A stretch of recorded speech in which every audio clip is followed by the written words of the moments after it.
میرے نبی نو اپنے دا بھی فکر سی بگانے دا بھی فکر سی.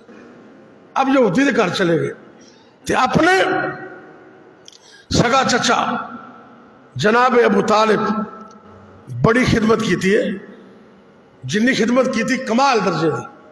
آپ انہوں نے خوش تھے، راضی. فرمایا چچا چونکہ رب فرماندے ہیں نا کہ اللہ دے نبی و نبی نے حریص علیکم، تمہارے ایمان کے وہ لالچی ہیں، ایمان کی حریص ہے. کہا چچا اے میرے چچا یا عمو قل لا الہ الا اللہ. چچا ابو طالب کلمہ پڑھ لے، کلمہ پڑھ لے، گواہی دے دے.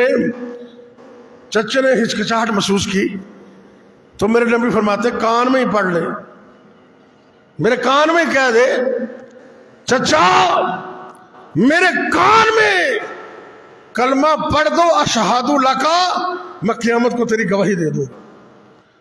احاج لکا بہا عند اللہ. اے میرے چچا میرے کان میں کلمہ پڑھ دے، اس کلمے دی وجہ تو منو لڑنا بھی پیا تے میں لڑ کے رب کو جنت چلا جا. کلمہ تو پڑھنا.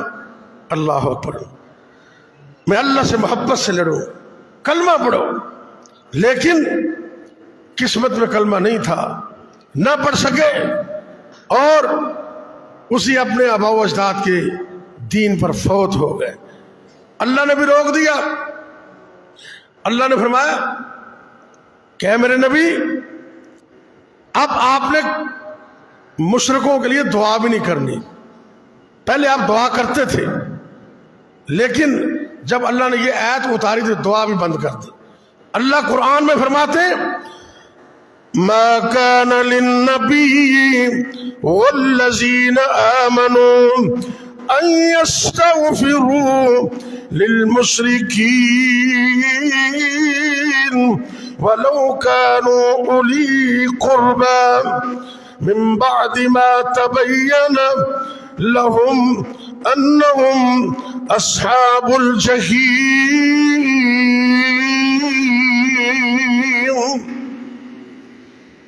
اے میرے نبی اللہ نے فرمایا کہ نبی اور مسلمانوں کو یہ جائز نہیں کہ وہ مشرکوں کے لیے دعا کریں. جو سیدھا سیدھا مشرک ہو، سیدھا کھلم کھلا فرمایا اس کے لیے دعا بھی نہیں کرنی. اور یہ بھی پتہ چلا کہ ہدایت کا اختیار میرے رب کے پاس ہے. اگر نبی کے اپنے پاس ہوتا نا تو میرے نبی کلمہ پڑھے بغیر اپنے چچے کو جانے ہی نہ دیتے. بڑی کوشش کی، دل کی چاہت بھی تھی، اللہ کا حکم کچھ اور تھا.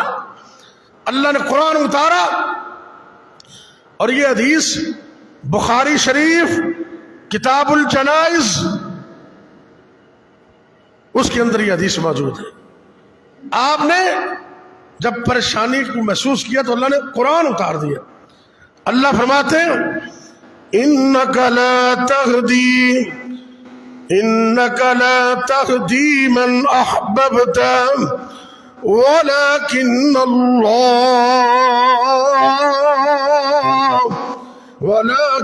اللہ یہدی من یشاء. اے میرے محبوب پیغمبر جناب محمد صلی اللہ علیہ وسلم، جس کو آپ چاہے اس کو ہدایت نہیں ملتی، ہدایت اس کو ملتی ہے جس کو اللہ ہدایت دے. ہدایت دینے والا کون ہے؟ مل کے بولیے ذرا. اللہ مجھے اور آپ کو سچی ہدایت عطا کرے اور اس ہدایت پر تا قیامت اللہ قائم رکھے.